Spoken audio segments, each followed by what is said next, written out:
Seaman. Seaman loloko. Hindi mapagkakatiwalaan. Yan ang mga bagay na madalas nating marinig kapag sinabi sa atin na seaman sila. Mahirap mapagkatiwalaan. Puro lang pera. Pero alam ba natin kung gaano kahirap sa kanila ang pagsabihan ng mga masasakit na salita dahil lamang sa propesyong pinili nila?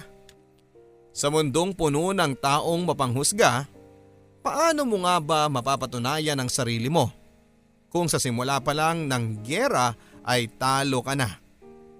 Mga kabarangay, ako po ang inyong si Papa Dudut sa mga kwento ng pag-ibig, buhay at pag-asa sa Barangay Love Stories. Dear Papa Dudut, ako po si Paulo, may mataas na pangarap sa buhay.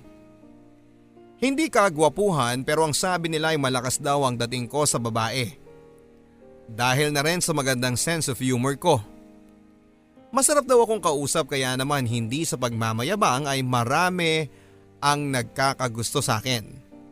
Kaya naman magmula noon ay sinabi ko sa aking sarili na walang bagay na gugustuhin ko na hindi ko makukuha. Mula sa pagiging top ng aking klase at sa mga babaeng nagugustuhan ko ay nakukuha ko lahat. O anak, hinay-hinay sa pambababae ha. Hindi kita tinuruan para manakit ng babae, kaya umayos ka dyan. Ang sabi sa akin ni Papa. Nalaman kasi niya kay Mama na may babae na naman akong ipinakilala kay Mama. Iba sa babaeng dinala ko sa bahay last week. Pa, alam ko naman ang limitasyon ko at isa pa ay hindi ko pinapabayaan ang pag-aaral ko. Kita mo pa lagi nga ako nasa top ng klase namin, hindi ba? Ang hirit ko naman sa kanya.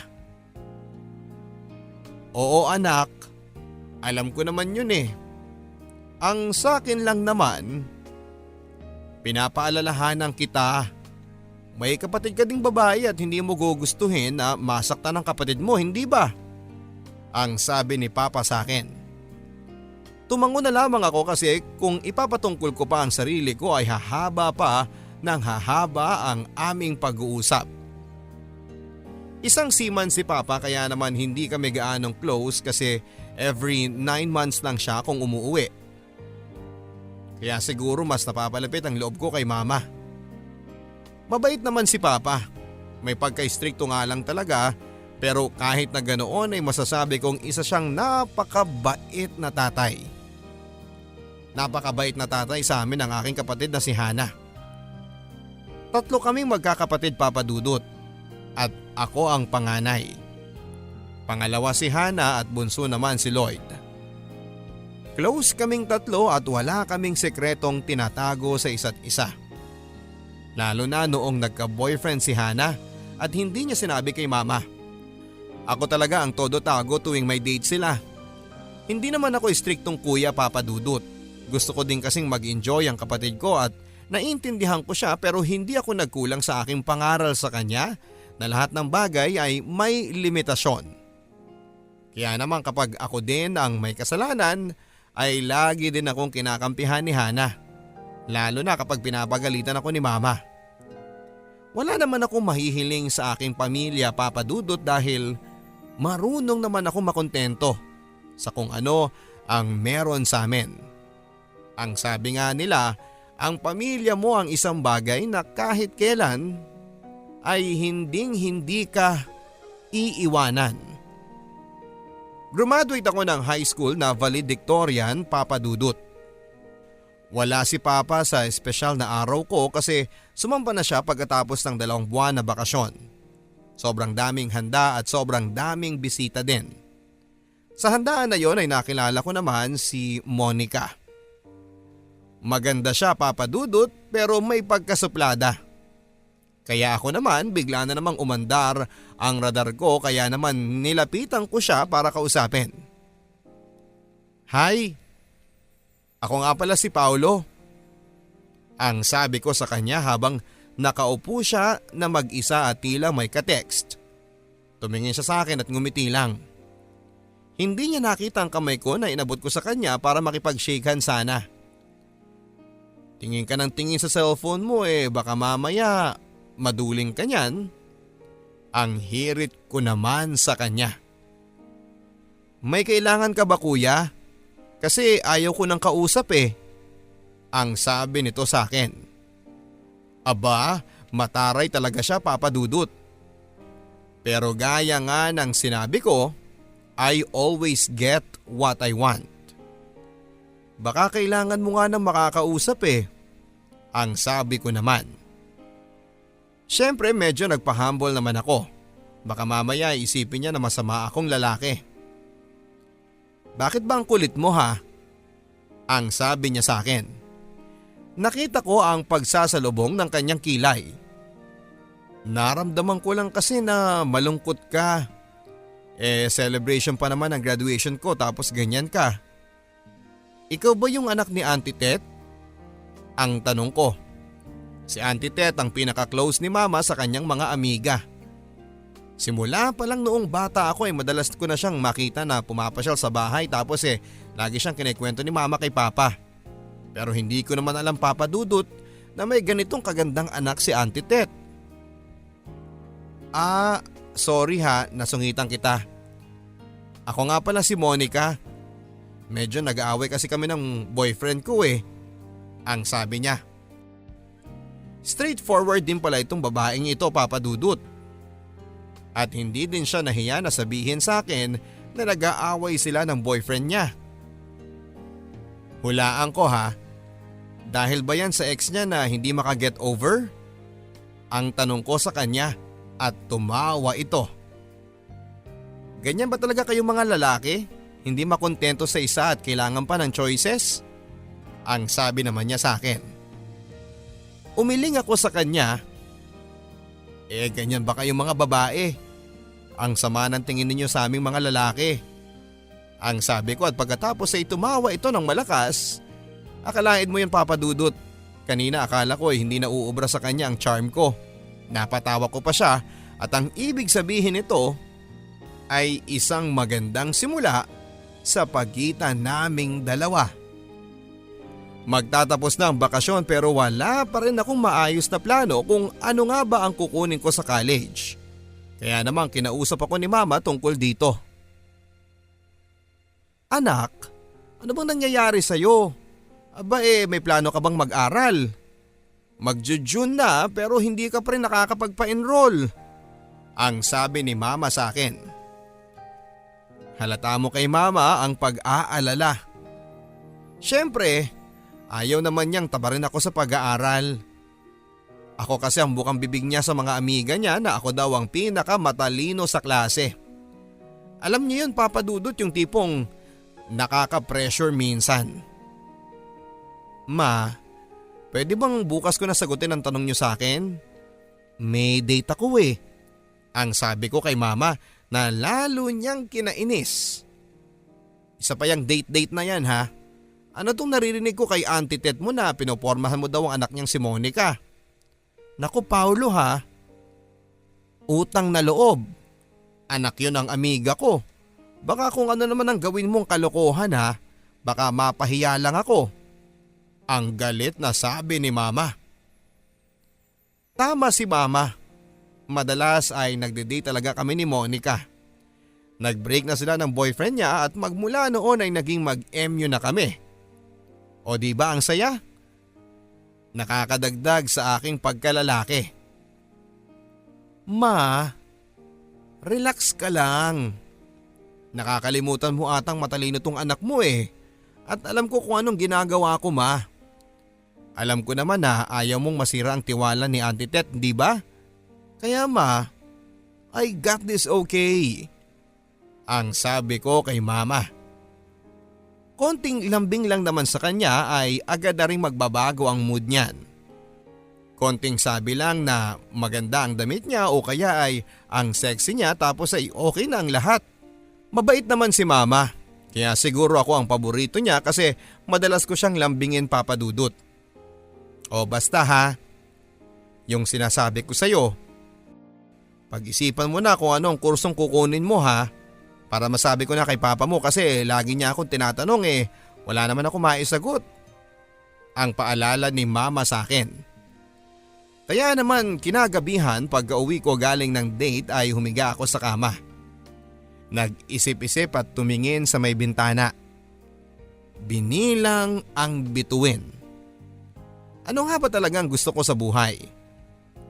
Hanggang sa makita ko ang barkong laruan na niregalo sa akin ni Papa noong 4 years old ako. Doon ko naalala na sabi ko sa sarili ko na balang araw ay lilibutin ko ang buong mundo at pupuntahan ko ang magagandang lugar sa buong mundo.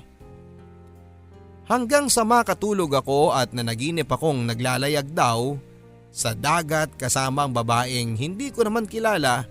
Hanggang pagising ko ay hindi ko na naalala ang mukha niya. Kaya naman agad ay sinabi ko kay mama na magsisiman ako at susunod ako sa yapak ni Papa. Naging maganda ang college days ko, Papa Dudut. At kahit halos mga lalaki ang kaklase ko ay nagagawa ko pa ring makakilala ng mga babae. Dahil na rin sa mga kaibigan ko na kung sino-sino ang pinapakilala sa amin. Hindi na kami madalas na lumalabas ni Monica, Papa Dudut, dahil na rin sa busy ako at isa pa ay hindi naman talaga ako seryoso sa kanya. Bagay na kinakainisan ni mama sa akin. Ikaw talagang bata ka. May papromise ka pa sa akin na hindi mo lolokohin yung anak ni Auntie Tet mo. Tapos ganyan ang mababalitaan ko. Ang sabi ni mama sa akin na mukhang galit na galit. Ma, saan mo na naman ba narinig yung balitang ganyan? Hindi ko nga yun niligawan Paano ko siya lolokohin? Ang pagtatanggol ko naman sa sarili ko. Malamang ay kung ano-ano ang kwento ni Monica kay Auntie Tet at umiwas na ako sa kanya, Papa Dudut. Dahil masyado na siyang naging clingy sa akin.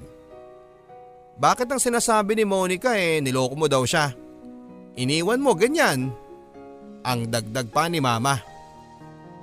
Ma, kahit naman ang tingin ng marami, chickboy ako hindi ako magpapaiyak ng babae. Ang sabi ko sa kanya. Siyempre dahil malambot ang puso ni mama pagdating sa akin ay naniwala naman siya. Ewan ko ba, Papa Dudut? Pakiramdam ko kasi laro lang ang pag-ibig. Niwala nga akong balak na mag-asawa. Lalo na at magsisiman ako. Mahirap makahanap ng babaeng marunong maghintay at mapagkakatiwalaan mo na gaya ni mama. Nakita ko kasi kung paano magtiyaga si mama sa paminsan-minsang signal ni Papa. Hindi pa uso ang internet noon kaya halos 3 o 5 beses lamang kung makatawag si Papa sa amin. Pero kahit na ganoon ay bilib din ako kay mama. Kasi kung tutuusin ay makakahanap pa siya ng iba dyan. Yung kaya siyang alagaan at kaya siyang tulungan sa mga problemang pamilya na dapat ay katugon niya si Papa. Pero hindi ginawa ni mama ang magloko. Ibinaling niya ang kanyang atensyon sa mga amiga niya na ang tambayan ay dito sa bahay.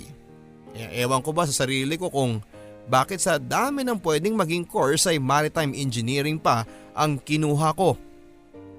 Pero syempre, Papa Dudut, naniniwala pa rin ako na may babaeng darating para sa akin na mamahalin ako. At kahit na may pagka-chickboy ako, Papa Dudut, ay naniniwala pa rin ako sa destiny. Ang sabi nila kapag nakasulat na talaga sa tadhana, kahit na anong mangyari ay darating at darating ang para sa'yo. Kaya siguro nang makilala ko si April ay mas lalo ako naniwala sa destiny. Isang ordinaryong araw na naman sa university ang nagdaan. Sanay ako sa asaran at padamihan ng listahan ng mga nakilalang babae. But don't get me wrong, Papa Dudut. Hindi po kami babaero ha. At hindi totoo ang sinasabi nilang si man loloko. Dahil madalas kami pa ang napag-iiwanan. Si Andrew ang pinaka best friend ko sa lahat. Kaya naman ang sinabi niya sa akin na sumama ako sa bahay nila para naman makapag-video okay kami ay sumama naman ako. Dahil nga sa hindi naman siya yung tipo ng kaibigan na bad influence. Pagdating namin sa bahay nila ay marami din ang tao. Hindi pala sinabi ng mokong na to na birthday niya pala. Tol, loko-loko ka talaga. May pa-video okay ka pang nalalaman birthday mo pala. Hindi mo man lang sinabi, di sana nabilhan kita ng cake. Ang sabi ko sa kanya. Mukha mo tol, hindi ko na kailangan ng cake no. Basta ayos na sa akin yung lagi mo akong pinakokopya kapag may quiz. Sabay tawanan naming dalawa. Naghintay ako sa may bakuran nila at doon ko nakita ang babaeng pumukaw ng aking atensyon. Parang nag-slow mo ang lahat ng dumaan siya. Napakasimpleng babae. Hindi gaanong katangkaran, mahaba ang buhok, maputi at may bilugang mata na bumagay sa hugis ng kanyang mukha. Pumasok siya sa bahay nila Andrew kaya naman mas lalong lumakas ang kabog ng dibdib ko dahil hindi ko alam kung kilala ito ni Andrew. Maya-maya pa ay lumabas na ang kaibigan ko. Kaya naman hindi na ako nagpatumpik-tumpik pa at agad kong tinanong ang pangalan ng babaeng nakita ko. To, sino yung naka-red na t-shirt? Yung mahaba ang buhok, yung kakapasok lang sa bahay ninyo. Ang sabi ko sa kanya na napapangiti na. Si April. Pare, loko-loko ka. Pinsang ko yun.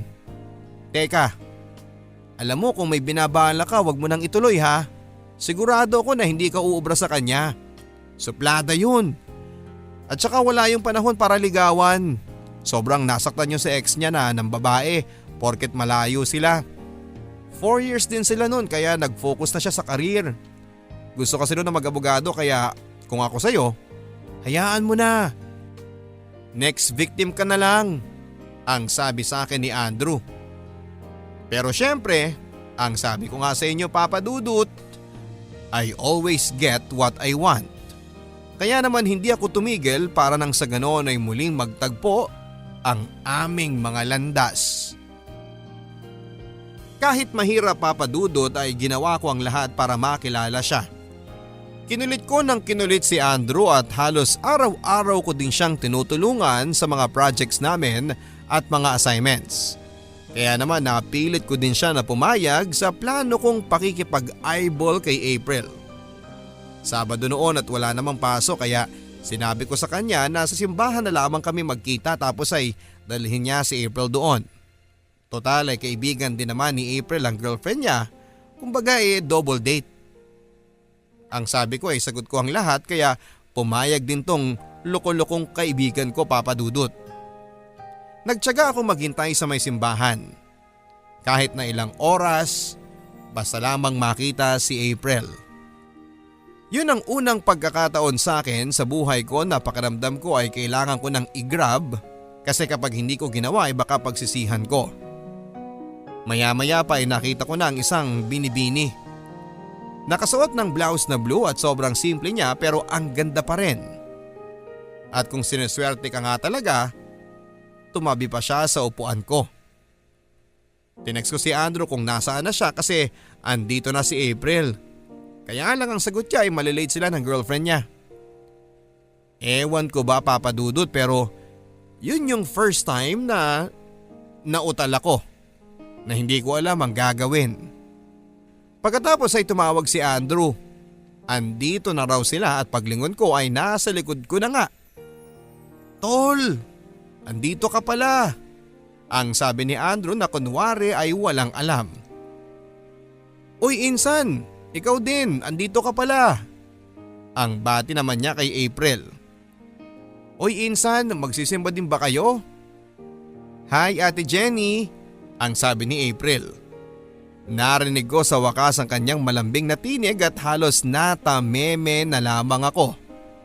Habang tinitignan ko siya. Uy, okay ka lang tol? Sama ka na lang sa amin at oo nga pala, siya pala yung pinsang ko si April. Ang pakilala ni Andrew. Ngumiti ako at inabot ang aking kamay. Hi kuya, ako nga pala si April. Pagkatapos ay nagdampi ang mga palad namin. Nakakahiya nga papadudot kasi pasmado talaga ako.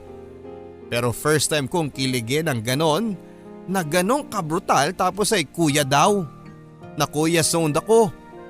Hindi to pwede. Hindi mo naman ako kailangang ikuya. Paulo na lang, magkaedad naman tayo eh. Ang hirit ko naman sa kanya. O sige sorry, nasanay lang ako na magkuya kapag hindi ko masyadong kakilala. Ang sabi naman niya.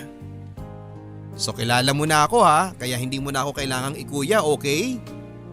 Ang sabi ko ulit sa kanya. Hindi gaya ng ibang babae na suplada, si April ay sobrang bait tapos ay ang simple pa. Mga bagay na hinahanap ko sa isang babaeng seseryosohin ko. Kaya naman hindi talaga ako tumigil para mas lalo pa kaming magkalapit ni April. Magmula noon ay naging malapit na kami ni April. Lagi kami nagkakausap sa cellphone at minsan ay nagvi-video call pa siya. Masayahin si April, akala ko ay isa lamang siya sa mga babaeng maidadagdag ko sa aking koleksyon pero hindi pala papadudot. Ibang iba si April, kaya naman hindi ko na sinayang ang pagkakataon na sabihin sa kanya ang nararamdaman ko. Naitanong ko sa kanya kung pwede ba kaming magkita sa may beach, maglalakad-lakad sa baywalk at hihintayin ang paglubog ng araw. Kinuha ko ang cellphone ko at hinanap sa phonebook ang pangalan niya. Nagtataka ako kung bakit hindi ko makita ang pangalang April, tapos yun naalala ko. Natadhana pala yung nakasave na pangalan niya. Natawa tuloy ako sa sarili ko. Ilang beses na nagring ang cellphone niya at hindi niya sinasagot. Nung pangatlong tawag ko ay doon niya sinagot at kaya naman ang lakas ng pintig ng puso ko. Hello? April? Uy Paolo, napatawag ka. Sorry hindi ko kagad nasagot ha. Nagre-review kasi ako eh. Ganun ba? Sige. Mamaya na lang ako tatawag ha. Baka nakakaistorbo ko. Hindi okay lang naman. May sasabihin ka ba? Oo sana eh. Kung okay lang. Ako din may sasabihin ako sa'yo. Tara, labas naman tayo sa Sabado. Sure, kita tayo. Tapos kain at kwentuhan. Paulo, salamat ha. Salamat? Para saan? Tanong ko. For making me smile. Naku wala yun. O siya sige, sa Sabado na lang tayong magkita ha. Okay. Good night Paulo. Sweet dreams. Grabe papadudot. Halos mautal ako at hindi ko alam ang sasabihin ko habang kausap ko si April. Sobrang bait talaga niya. At ewan ko ba, sobrang niya akong pinapasaya sa araw-araw na magkausap kami. Eto na yung pagkakataon. Ang sabi ko ay hindi ko na ito sasayangin. Kasi baka kapag sinayang ko pa papadudot ay makuha pa siya ng iba. Matagal na rin kaming magkakilala at akalain mo yun ha, yung patawag-tawag namin ay halos 3 taon na ngayon. Kaya siguro kailangan ko ng lakasan ng loob ko papadudot para nang sa ganon ay wala akong pagsisihan. 5:00 na ng madaling araw ay gising na ako. Hindi na ako mapakali sa higaan at inabot ko ang cellphone ko mula sa cabinet ng malapit sa aking higaan. Tinignan ko kung nag-text ba sa akin si April pero wala na. Ang ginawa ko papadudot ay binati ko siya ng good morning. See you later. Tapos ay bigla din siya nag-reply ng good morning. See you din later na may smiley pa. Kaya naman agad na akong bumangon sa kama at naghanap ng pwedeng isuot para sa lakad namin mamaya. Kung date man itong matatawag, excited na ako. Kaya naman sa pagdating ko sa meeting place namin sa bayan ay kabado na ako. Tapos maya-maya ay nakita ko na siya na sobrang simple lang niya pero ang lakas ng dating. Paulo, okay lang ba na samahan mo muna ako sa mall na hanapin tong librong to? Tapos hapon na lang tayo sa Baywalk. Wala pa namang sunset Sabay tawa niya. Ngumiti naman ako. Ibig sabihin ay buong araw ko siyang pwedeng makasama. Nag-ikot-ikot kami sa may mall at kumain tapos ay nagkwentuhan. Kahit saan kami pumunta at kahit pagod na ang aking mga paa ay okay lang sa akin basta kasama ko siya. Hanggang sa nagaya na siya na magpunta sa may Baywalk. Mga bandang 4:00 yon ng hapon. Umupo kami sa malapit na tabing dagat, bumili ng fishball at cake yam na may barbecue pa na siyang kinain namin habang hinihintay ang paglubog ng araw. Tapos ay sinimulan ko na umamin sa kanya kahit pa sobrang kinakabahan ako. Ano yung sasabihin mo? Kasi huwag ka sanang magagalit ha. Oo naman, bakit naman ako magagalit? May kasalanan ka ba? I like you. Paulo, magsisinungaling ako kapag sasabihin ko sa iyo na hindi kita gusto. You know what? Masaya ako kapag nakakausap kita at napapagaan mo ang loob ko. Pero kasi may iba ka nang mahal? Tanong ko sa kanya. Alam mo naman ang nangyari sa past ko, hindi ba? That's why I want you to be happy. And I will do everything, just let me in sa buhay mo. Ang sabi ko naman sa kanya. Makakapaghintay ka ba? I will wait. Kung ikaw ang hihintayin ko. Thank you, Day. Day? Ano yun? Yung ba yung araw? Tanong ko sa kanya. No, yun ang magiging tawag ko sa'yo. Tapos Sam naman ang tawag ko sa'yo.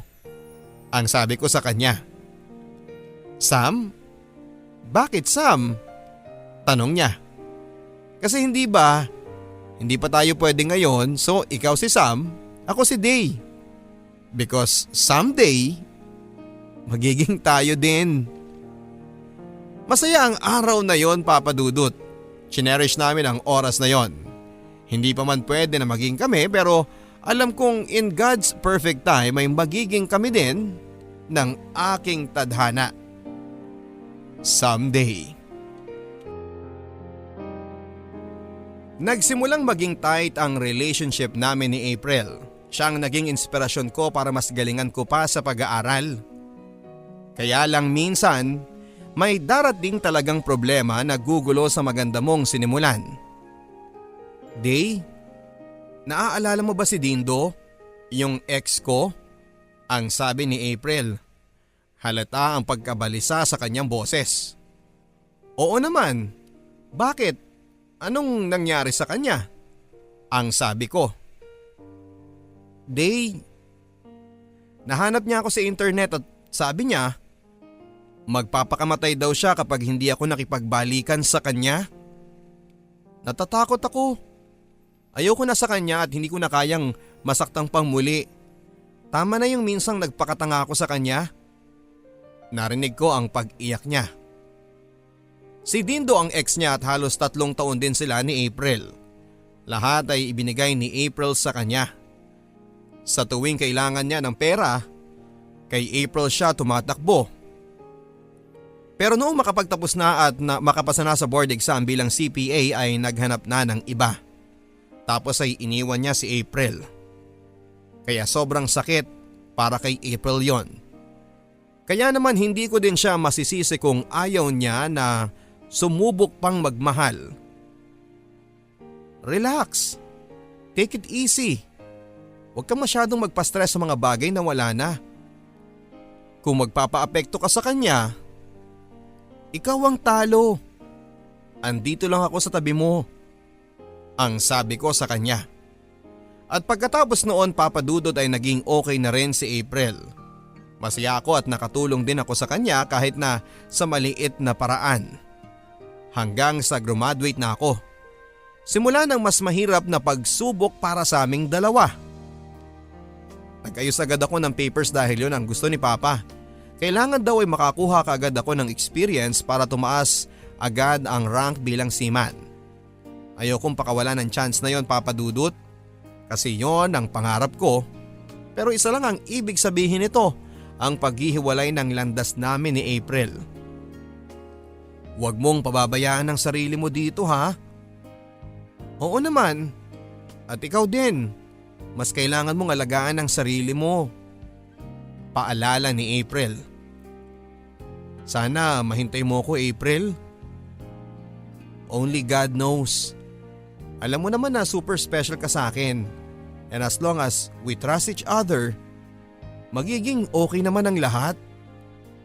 So, I'll see you soon. I'll see you, Day. Thank you, April. Sam pala.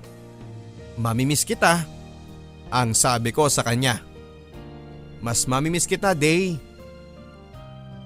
Mahirap man sa kalooban ko na malayo kay April ay ginawa ko ang lahat. Kinaya ko ang lahat dahil gusto kong balang araw ay ipagmalaki din niya ako.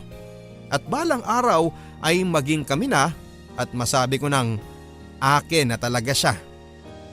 Mahirap ang trabaho sa barko, Papa Dudut. Puyat, pagod at lungkot ang kalaban mo. Pero sa tuwing iniisip ko si April ay nababawasan ang pagod ko. Sa tuwing mag-isa ako, maisip ko lang na may uuwian ako gaya niya ay sobrang saya ko na. Dahil na rin sa madalang na signal sa barko at dahil sa laot, habang nasa biyahe ay hirap talaga ang signal. Naging madalang na ang communication naming dalawa. Pero gaya nga ng sabi niya, dapat ay magtiwala lang kami sa isa't isa. Kaya naman sa tuwing magkakasignal ay sinusulit ko ang mga sandali para makapag-usap kami. Pero mahirap talaga ang malayo sa isa't isa dahil hindi mo alam kung paano mo siya susuyuin. Kaya naman ang makita ko ang picture ni April na may kasamang ibang lalaki ay sobrang kinaselos ko yon. At hindi ko alam na yung palang magiging dahilan ng unti-unting pagkasira ng meron sa amin. Hindi tumigil si April sa kaka-explain na wala naman talaga pero pakiramdam ko, Papa Dudut, ay naloloko ako. Pakiramdam ko ay naiisahan ako. Kaya naman pagdaong ng barko ay sinubukan kong tumikim ng bawal. Nang babae ako, Papa Dudut. Alam kong hindi naman mali kasi una sa lahat ay wala naman talagang namamagitan sa amin ni April. Isa pa ay nagawa niyang makipagkita sa ibang lalaki habang wala ako. Siguro naman ay karapatan ko ding gawin yon. Pambawi ba sa lahat ng mga nagawa niya sa akin? Tapos ay dumagdag pa ng mapag-alamang kong may ibang umaalagid kay Mama. Nainis ako kasi alam kong ex ni Mama yon. Ayoko nang masyadong ma-stress kasi kaya naman mas lalong nawalan ako ng gana kay April. Siguro nga ay hindi niya kaya ang long distance relationship kaya humanap siya ng iba. Yung tipong lagi niyang kasama. Yung kapag kailangan niya agad-agad na darating at alam kong hindi ko magagawa yon dahil isa nga akong seaman. Seaman na akala nila kami yung manluloko pero ang totoo ay kami talaga ang madalas na niloloko. Nagkaroon ng problema sina Mama at Papa sa kanilang relasyon kaya naman napilitan si Papa na bumaba na sa barko para ayusin ang gusot sa kanilang dalawa ni Mama. Marami kasi ang nakarating kay Papa na balita na madalas daw na may makakita kay Mama na may kasamang iba. Bagay na sobrang kinalungkot ko din. Sa katunayan niyan, Papa Dudut, ay hindi naman talaga ganoong babae si Mama. Madaldal ang Mama pero hindi siya yung tipo ng babae na kirengkeng. Isa yon sa mahirap kapag LDR kayo. Dapat ay may tiwala sa isa't isa. Pero hindi maiwasan na magduda kaya minabuti ni Papa na kausapin na lamang si Mama. Naapektuhan ako dahil sa mga nangyari. Si April ang laging nandyan para maging okay ako. Kahit na nagalit ako sa kanya at kung ano-anong mga masasakit na salitang sinabi ko sa kanya ay ready pa rin si April na makinig para sa akin. Salamat, Sam, ha? Kasi kahit na nagkatampuhan tayo dati, andiyan ka pa rin. Day, okay lang yon kasi alam ko naman na may mali din ako eh. Ano nga bang meron tayo? Tanong ko sa kanya. Masaya ako na nandiyan ka palagi. Oo nga pala, may sasabihin pala ako sa'yo. Ano yun, Sam? May mga gusto manligaw sa akin ngayon pero huwag ka mag-alala dahil ang sabi ko sa sarili ko, hihintayin kitang makababa. May the best man win. Okay. Oo nga pala. Maaga pa kami bukas. Magpapahinga na ako. Day, okay ka lang ba? May nasabi ba akong mali? Wala. Nawala lang ako sa mood. You know, I don't like to compete pero pakiramdam ko yun lagi ako sa buhay mo. Sorry Day, pero kung hindi mo kaya, then you should let me go. Hindi ko alam kung ano ang mararamdaman ko. Bakit ba pinamumukha lagi sa akin ng mundo na option lang ako at wala akong karapatan para maging choice? Pero sa huli na-realize ko din na kung yun lang ang tanging paraan para maging kami ni April ay gagawin ko. Ipaglalaban ko yung nararamdaman ko para sa kanya. Kasi mahal ko siya at yon ang pinakamahalaga. Unti-unti ay nagkaayos sina mama at si papa. Buti na lang Papa Dudut at mas nanaig ang pagmamahalan nila kesa sa dami ng taong gustong manira sa kanilang dalawa. Ilang linggo ding walang email akong natatanggap mula kay April. Siguro nga dahil yon sa mga sinabi ko sa kanya. Naayaw ko na ng kakompetensya pagdating sa kanya. Hindi ko naman kayang ganon-ganon na lamang magtatapos ang lahat sa aming dalawa. Mahal ko siya Papa Dudut at gusto kong patunayan sa kanya na totoo ang lahat ng mga yon. Nang dumaong ang aming barko ay agad akong bumili ng internet card at tinawagan ko siya at kinausap ko siya ng masinsinan. Ano bang meron sa atin, Sam? Hindi ko rin alam pero masaya ako. Ayan ka na naman Pwede bang specific na sagot? Kaya hindi ko pinapayagan yung mga manliligaw ko kasi ikaw ang hinihintay ko. I like you. I really like you. Pero ayoko ng LDR. Kung ayaw mo ng LDR, okay. Ako ang mag-a-adjust. Pwede naman ako maging piloto para every week lang ang biyahe. Mas matagal kitang makakasama. Pwede ba yun? Kaya mo bang gawin yun para sa akin? Of course. That's how I love you. Kahit piloso po ako Papa Dudut, gaya ng laging sinasabi sa akin ng ibang tao ay matindi ako kung magmahal. Kaya kong ibigay ang lahat. Magsasakripisyo ako kung kinakailangan para lang sa taong mahal ko. Lalo na kung pagdating kay April. Lumipas ang mga araw at ang pinakahihintay ko na muling pagtapak sa lupa ay dumating na Papa Dudut. Excited akong makita ang aking mga barkada, sina Mama at Papa at lalo na si April. Kaya naman dali-dali ako nagpunta sa dati naming tagpuan at nakipagkita sa kanya para pag-usapan ang lahat-lahat. Kinuha ko ang lahat ng mga pinabili niya na halos para sa babae gaya ng sanitary napkin at undergarments ng babae. Lokohan lang namin yon pero sabi ko sa kanya basta para sa kanya ay gagawin ko. Ayos na ayos ako Papa Dudut hanggang sa biglang tumunog ang cellphone ko, si April ang tumatawag.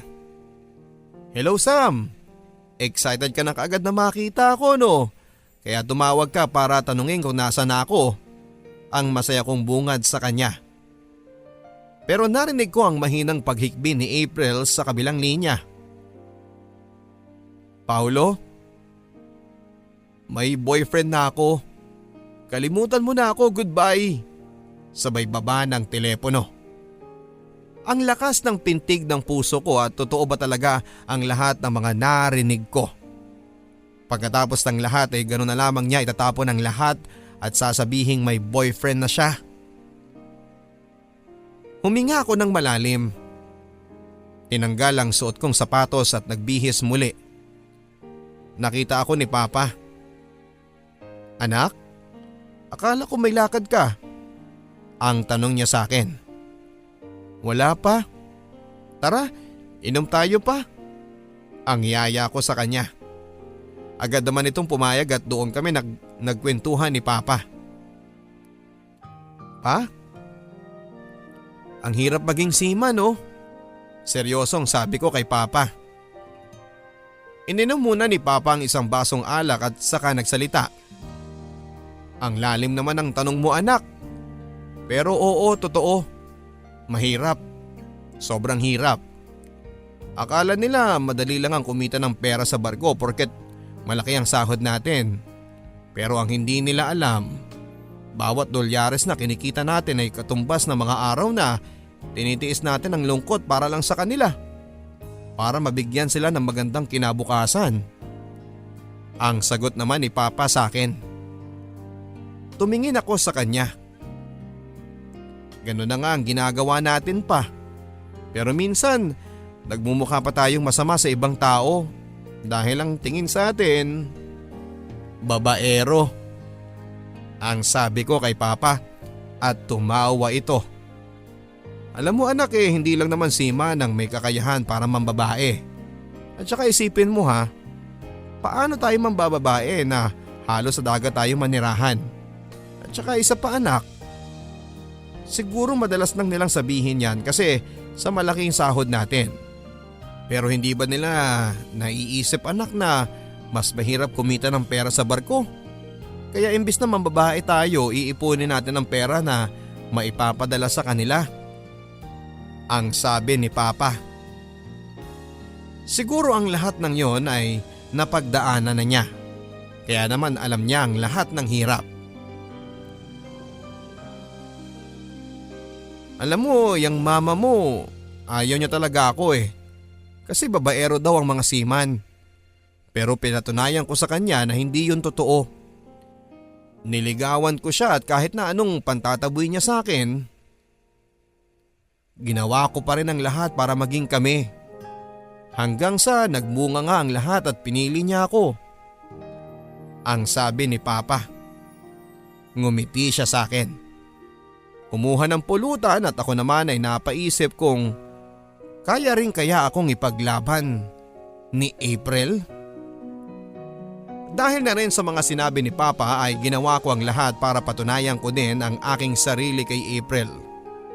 Nag-decide akong puntahan siya sa kanyang pinagtatrabahuhan, Papa Dudut. Hindi ko sinabi ang plano ko sa kanya kaya laking gulat niya na lamang nang makita niyang nandun ako. "Paulo? Anong ginagawa mo dito?" "Andito ako para patunayan ang sarili ko para sa'yo." "Paulo, please. Tigilan mo na ako." "April naman. Kilala mo ako. Hindi ako yung taong basta-basta na lang na sumusuko." Pero may boyfriend na ako Paliwanag ni April. "Pero alam kong ako ang gusto mo, hindi ba?" "Paulo, ayaw sa'yo ng family ko. Alam mo naman ang nangyari sa amin ng ex ko. Nagkalayo kami kaya ng babae. At ayaw ni Papa na masaktan muli ako. So sa tingin mo ganun ako?" "Wala akong sinasabing ganun, Paulo. Ang akin lang, ayaw kong saktan ng magulang ko. Sinagot ko si Lloyd kasi siya ang gusto ng magulang ko at wala na akong nagawa." "Wow! Hindi mo pala ako kayang ipaglaban?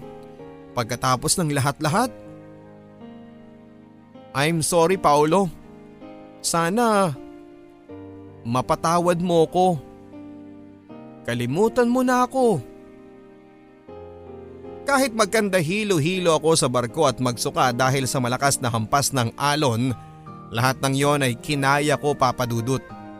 Pero ang lahat ng sinabi ni April ay hindi ko alam kung kakayanin ko. Napakasakit, Papa Dudut, kung kailan naman unti-unti ko nang naaabot ang lahat ng pangarap ko ay bigla na lang niya akong iiwanan. Umasa ako na sana ay siya na, pero tulad din pala ng maraming tao ay hinusgahan niya ang aking pagkatao dahil sa aking trabaho. Lumipas ang halos 2 taon. Tumaas na ang aking ranggo sa barko, magaan na rin ang aking trabaho at ang daming babaeng lumalapit sa akin. Pero aaminin kong niloko ko lang silang lahat. Pinaglaruan at ang sabi ko sa sarili ko, total ay ganun lang din naman ang tingin nila sa amin. Sa aming mga seaman kaya paninindigan ko na. Hanggang sa isang araw ay tumawag si April. Ang lakas ng pintig ng puso ko. Nakipagkita siya at pumayag naman ako. Siguro'y eto na rin yung tamang panahon para makapag-usap kami. Sa coffee shop malapit sa bahay ng pinsan niyang si Andrew. Doon kami nagkita. Nakita ko siya at halos lahat ng nararamdaman ko sa kanya noon ay bigla na lamang bumalik. Ngumiti siya sa akin. Umupo na ako at nag-umpisa na siyang sabihin ang lahat ng dapat kong malaman. Kumusta ka na, Paulo? Eto, okay na rin kahit papano. Maraming babae sa mundo. Binuksan ko na yung gate para makapasok silang lahat. Sinarado ko kasi yun nung nandiyan ka pa pero yun nga, wala na tayo. Hindi pala naging tayo. Ikakasal na ako, Paulo? That's good to hear. After a long time natutunan ko din siyang mahalin. Mas nakilala ko siya. Gusto siya ng parents ko. Do I need to hear all of that? Ang sabi ko sa kanya. Mahal din kita pero hindi ako ang pinili mo kasi ayaw ako ng magulang mo. Kasi LDR. Kasi seaman, tama? Hindi naman sa ganon. Ganon yon. I am always judged by my profession and not with who I really am. Sorry, Paulo. Okay lang yun. Ilang taon na rin nakapag-move on na ako. I don't let my sadness ruin my life. Maraming mapaglilibangan dyan.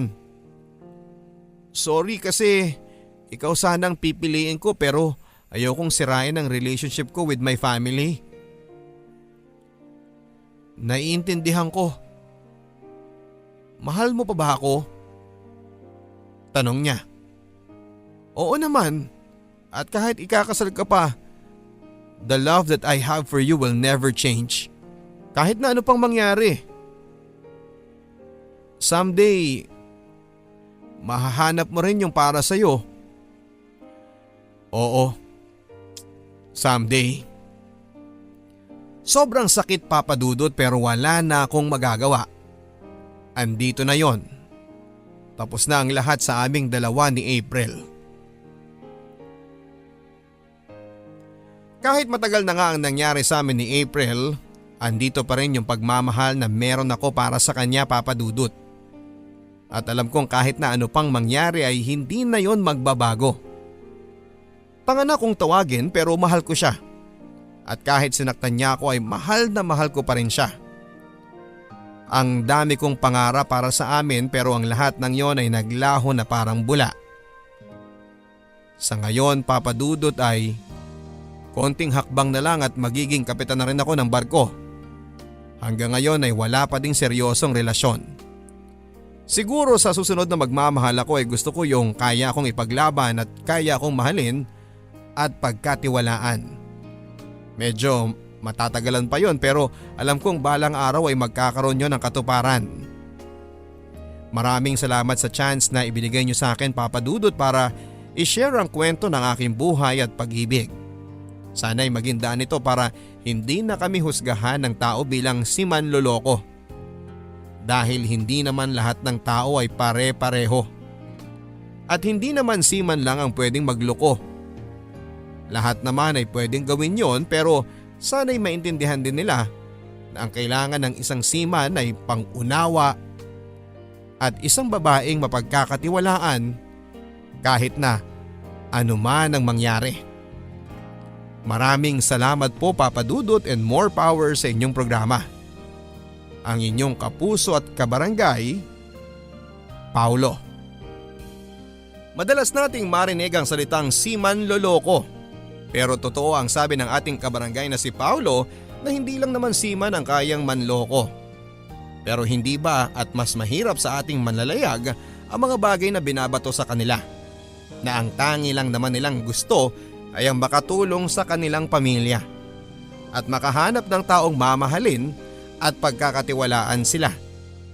Wala namang madaling relasyon. Nasa dalawang taong nagmamahalan yan kung paano nila ipaglalaban ang pagmamahal na hamakin man ng dagat at ng kung sino mang taong mapaghusga ay ipaglalaban pa rin nila. Ako po si Papa Dudut sa mga kwento ng pag-ibig, buhay at pag-asa dito sa Barangay Love Stories.